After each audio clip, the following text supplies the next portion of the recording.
tardes, hermanos y amigos. Queremos darle la bienvenida quizás a personas, amigos que están visitándonos por primera vez y queremos realmente decirles que se sientan como en su casa, que se sientan cómodos para compartir la palabra del Señor, y rogamos a Dios que Él agregue su bendición y que su Santo Espíritu se mueva libremente entre nosotros.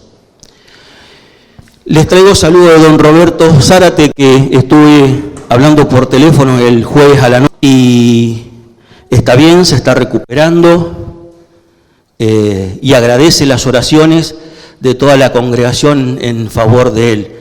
Así que cumplo con trasladar el saludo de don Roberto a toda la congregación. Pensando en compartir la palabra en este día, decía, Señor, siempre oramos y pedimos al Espíritu Santo que nos guíe en el pensamiento, en el mensaje que Dios, que estos 114 primeros años de la iglesia, pensaba que dentro de poquito vamos a cumplir esos 114 años, y pensaban en los hermanos que nos precedieron, pensaba en aquellos hermanos que avanzaron, pensaba en aquellos hermanos que vamos a estar transitando el camino que ellos abrieron, con esfuerzo, con empeño, con compromiso, avanzando hasta llegar a estos 114 años. Y pensaba que en la actualidad cada uno de nosotros tenemos esos caminos.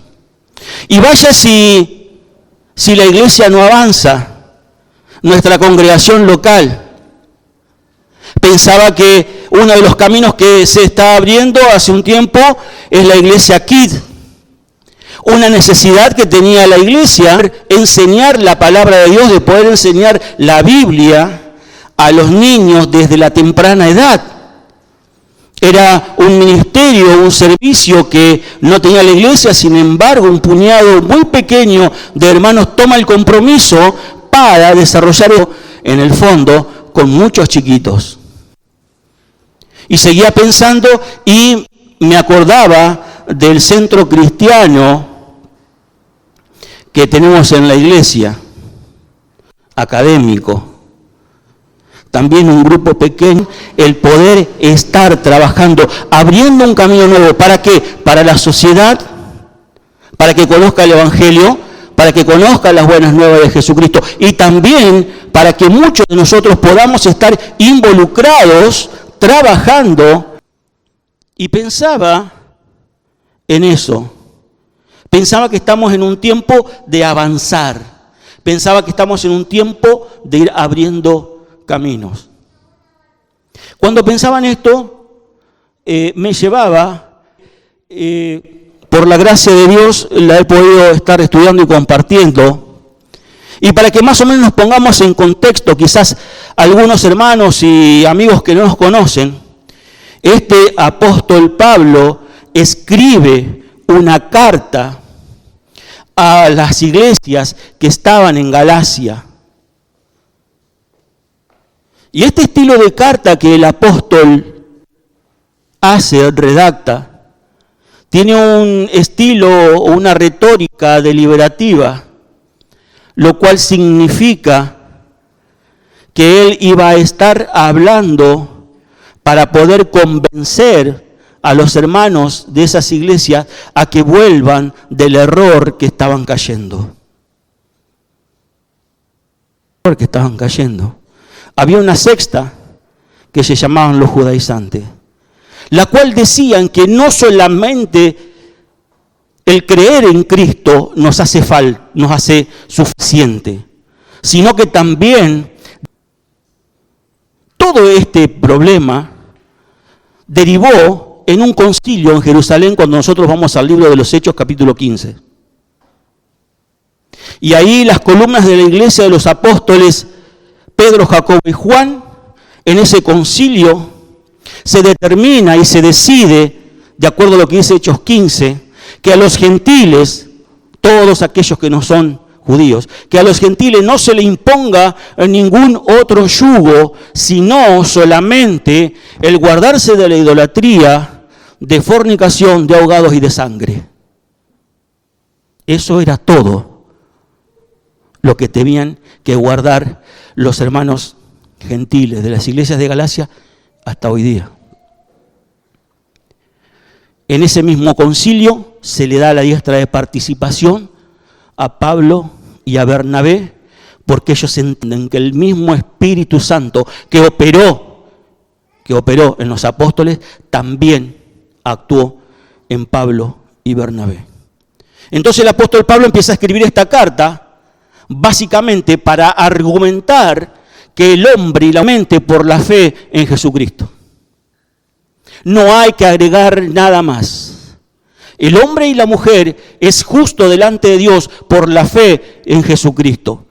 Y vamos leyendo y vamos viendo estos 6 capítulos de la carta de Gálatas. Capítulo 5, vamos a ver ahí desde el versículo 1 que esta justificación por la fe con relación a la libertad cristiana, con relación a la libertad que tenemos en Cristo Jesús. Entonces empieza el estad pues firmes estad pues firmes en la libertad con que Cristo nos hizo libre y no estéis otra vez sujetos al yugo de la esclavitud. Es interesante ver este verso, firmes en esta libertad. Estad firmes, estad de pie, firmes como un soldado en esta libertad con que Cristo nos hizo libre. Cuando nosotros vamos al Evangelio de Juan, en el capítulo 8, el Señor Jesucristo, ya que tenía alrededor, y le dice que si el Hijo os libertare, seréis verdaderamente libres. Preguntaron, ¿pero por qué nos dices eso si nosotros nunca fuimos esclavos? Y el Señor Jesucristo, aquel que hace pecado, esclavo es del pecado. Pero si el Hijo verdaderamente os libertare, seréis verdaderamente libres. Porque el esclavo casa, pero el hijo sí. Y en el capítulo 4 de Gálatas, el apóstol va a escribir y va a hacer esa ilustración acerca del hijo de la esclava, del hijo de la libre. Estáis pues firmes en la libertad con que Cristo nos hizo libre. Y si bien es cierto, está hablando y diciendo que no vuelvan otra vez al yugo de la esclavitud. Y el yugo de la esclavitud estaba siendo ley, a la ley que ellos no pudieron cumplir, dicen los apóstoles. Los 613 mandamientos que estaban escritos, no los pudieron cumplir por cuanto era débil por la carne. Entonces los apóstoles dicen, ni nosotros ni nuestros padres pudieron cumplir con la ley, menos los gentiles. No vuelvan otra vez al yugo de la esclavitud. Pero también el Señor Jesucristo dice que el que del pecado. Versículo 2, he aquí yo, Pablo, os digo que si os circuncidáis de nada aprovecha a Cristo. Y otra vez testifico a todo hombre que se circuncida que está obligado a guardar toda la ley. Entiendan, por favor, que toda la ley. Y si en un punto o un mandamiento no se cumplía, los hacía culpable a todos. Era imposible cumplirlo. Pero seguimos leyendo y llegamos al versículo 4 y os justificáis, de la gracia habéis caído. De Cristo os desligasteis. ¿Quiénes? Aquellos que pensaban y que creían que por la ley de Moisés iban a ser justificados. Pero es verdad que a través de los tiempos, desde el principio de la iglesia hasta la fecha, hemos entendido y sabemos con el correr de los siglos que ya no tenemos este problema en las iglesias. Ya sabemos fehacientemente que el hombre y la mujer es justificado solamente por Cristo Jesús. Pero no a la iglesia. Había que escribir esto. Había que decir que aquellos que pretendían y pensaban que estaban justificados a través de la ley, de Cristo se desligaron. Y pensaba hoy, en la actualidad, ¿qué cosa nos desliga de Cristo? ¿Qué cosa nos desliga de Cristo? Es interesante ver que esta palabra, desligar, aparece una sola vez en toda la Biblia, en los 66 libros. Aparece una sola vez. Y significa quedar inútil, inmóvil, ocioso. Y pensaba qué cosas en el presente nos desliga de Cristo para mantenerlos inútiles, para mantenernos ociosos, para mantenernos desocupados. ¿Qué cosas nos está pasando que muchas veces quedamos estancados? Y pensaba quizás la idolatría, como dice Hechos 15. ¿Y qué es idolatría? Es aquello que ocupa el lugar de Dios en nuestro corazón. Y muchas veces nuestro trabajo se convierte en una idolatría. Porque estamos pensando y trabajando y haciendo y esforzándonos. Y el día parece que no alcanza y nos llega la noche y seguimos pensando. Muchas veces se convierte en idolatría aquello que es beneficioso para nuestras vidas y también para compartir con aquellos que no tienen trabajo. El apóstol Pablo le dice a los romanos: no reine pues el pecado en vuestros corazones, de tal manera que lo obedezcáis en sus concupiscencias. Destronemos, no reine en nuestros corazones. Destronémoslo para que Cristo ocupe el lugar de Rey en nuestras vidas. ¿De qué cosas nos estamos desligando? ¿Por qué nos estamos desligando de Cristo? Otra de las cosas que puede ser es la soberbia. Es la soberbia, es el pretender ser o mirar al hermano como superior a mí mismo.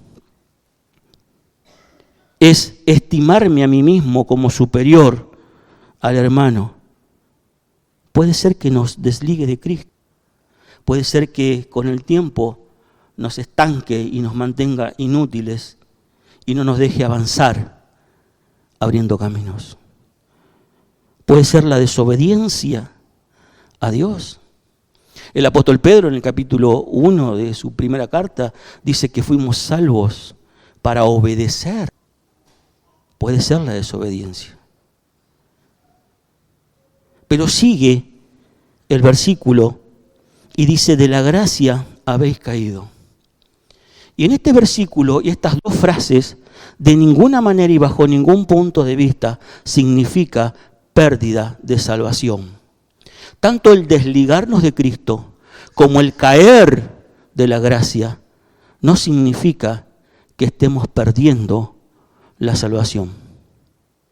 Un teólogo llamado Trench dijo que el caer de la gracia significa terreno. Cuando cambiamos de camino y dejamos de transitar en ese camino nuevo que Dios ha preparado para nuestras nuevas vidas. Aquel que está en Jesús, nueva criatura es. Las cosas viejas pasaron, aquí todas son hechas nuevas. Y el hecho de caer de la gracia significa que muchas veces cambiamos de camino, nos pasamos, nos trasladamos a otro camino y dejamos el camino nuevo que Cristo ha trazado para nuestras vidas. Avancemos abriendo caminos. Versículo 5 dice: pues nosotros por el Espíritu aguardamos por la fe la esperanza de la justicia. Porque en Cristo Jesús ni la circuncisión ni la incircuncisión vale. Versículo 6, sino que la fe que obra por el amor, ni la circuncisión ni la incircuncisión vale algo, sino la fe que obra por el amor. La fe activa, el amor hacia Dios y el amor hacia nuestros hermanos. Y creo que nuestra iglesia es ejemplo de amor a Dios. Todos los creyentes tenemos algo para dar, por lo menos amor, porque la palabra de Dios dice que nosotros amamos a Dios porque Él nos amó primero. Significa que el amor de Él está en nuestros corazones. Y podemos dar amor, podemos estar compartiendo, visitando, trabajando en la obra del Señor. Pero lo más triste de esto, de lo que venimos hablando, es que el versículo 7 dice: vosotros corríais bien. Vosotros corríais bien. ¿Quién os estorbó para no obedecer a la verdad? Vosotros corríais bien. Cuando pensaba en este versículo, a mi mente, a mi memoria, el mensaje del domingo pasado de Alfredo, cuando se acuerdan que predicó la parábola del sembrador. Vosotros corríais bien. La parábola del sembrador en un punto dice que esa semilla dio a 100, a 60 y a 30. Y en el otro evangelio dice que dio a 30, 60 y 100.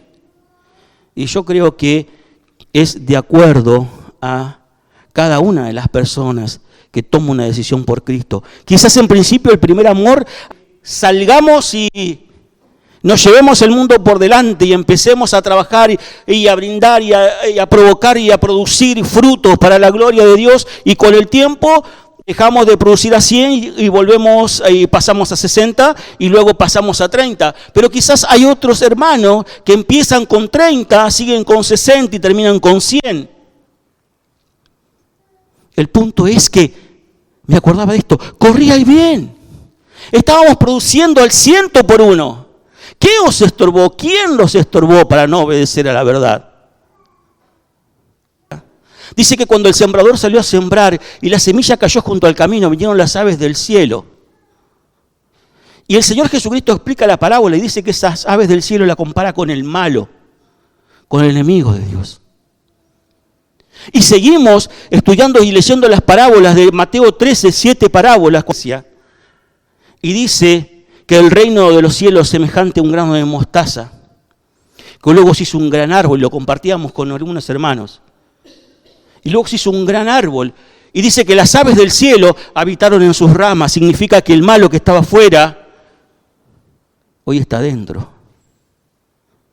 Por eso el apóstol Pablo en el versículo 9 dice, un poco de levadura leuda a toda la masa.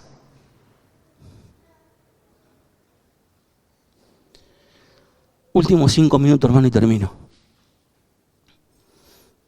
Versículo 8.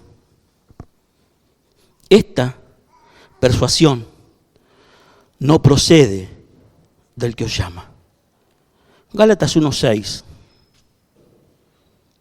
Estoy maravillado, dice el apóstol, de que tan pronto os hayáis alejado del que os llamó por la gracia de Cristo para seguir un evangelio diferente. Estoy maravillado de que tan pronto habéis seguido un evangelio diferente. Habéis dejado aquel que os llamó. Y entonces el apóstol termina acá en el versículo 5, en el capítulo 5, diciendo esta persuasión, este convencimiento, no procede del que os llama. No procede del que os llama. Y sabe que pensaba que muchas veces en este tiempo podemos estar pasando por alguna situación donde nos estemos desligando de Cristo. Quizás alguno de nosotros podamos estar cayendo de la gracia. Pero tengo una buena noticia. Cristo siempre está llamando. Cuando nosotros vamos a Apocalipsis capítulo 2, vemos la iglesia de la Odisea y al final dice, he aquí, el Señor Jesús, yo estoy a la puerta y llamo. Cristo siempre llamando. Cristo mirando nuestros corazones y sabiendo que nos estamos desligando, sabiendo que estamos cayendo de la gracia. Ese caer de la gracia tiene el mismo sentido que Hebreos 15, cuando dice, miren bien, no sea que alguno de vosotros haya dejado de alcanzar la gracia de nuestro Señor Jesús. Pero el Señor Jesucristo está llamando y siempre llama. Si alguno oye mi voz, se da cuenta, si alguno entiende, si alguno quiere seguir en el camino, si alguno se da cuenta que se está desligando, que está cayendo, que ya no está corriendo bien y se está gateando, el Señor está llamando. El Señor está llamando. Si alguno oye mi voz, entraré.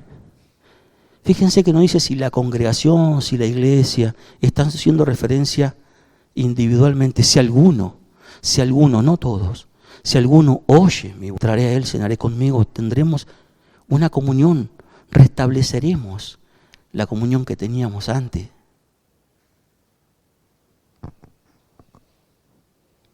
Pero también el Señor Jesucristo llama de todos nuestros pecados. El Señor Jesucristo llama y nos convida a venir a Él. Yo he venido para buscar y salvar lo que se había perdido.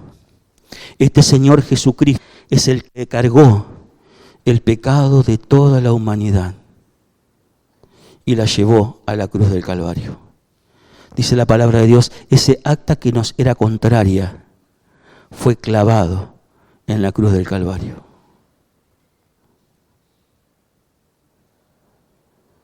Dice el Evangelio de Juan que a los suyos vino y los suyos no le recibieron. Pero a todos aquellos que le recibieron les dio el poder de ser llamados hijos de Dios. Él hoy está llamando a un arrepentimiento. Quiere entrar en nuestros corazones y quiere salvarnos. Quiere darnos esa salvación prometida desde antes de la fundación del mundo para nosotros. Simplemente tenemos que arrepentirnos de nuestros pecados. Vamos a inclinar nuestra cabeza y vamos a orar a Dios. Quizás a lo mejor nunca tuviste la oportunidad de entregar tu vida a Cristo. Esta es una oportunidad que el Señor nos está dando de poder arrepentirnos, de poder reconocer delante de Dios que todos somos pecadores. Pero Dios cargó en el Hijo el pecado de todos nosotros. Si no, era imposible poder justificarnos. Por eso la justificación viene por la fe en Cristo Jesús.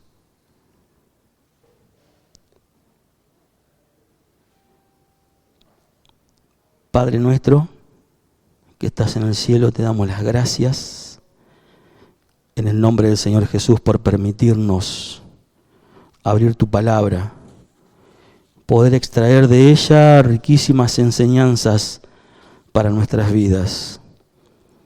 Gracias, bendito Dios, porque tú siempre estás llamándonos una y otra vez.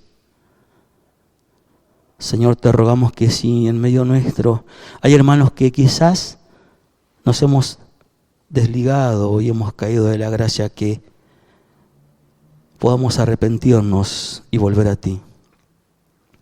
Pero también, Señor, te ruego que si hay alguna persona que aún no te conoce, que aún no ha tenido una experiencia contigo, Padre Santo, que tú puedas hablar a sus corazones, que puedan arrepentirse. Decisión que cambiará sus vidas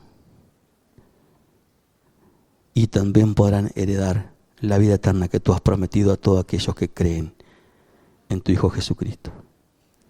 Te damos las gracias dejamos en tus manos tu palabra, sabiendo de que nunca vuelve vacía.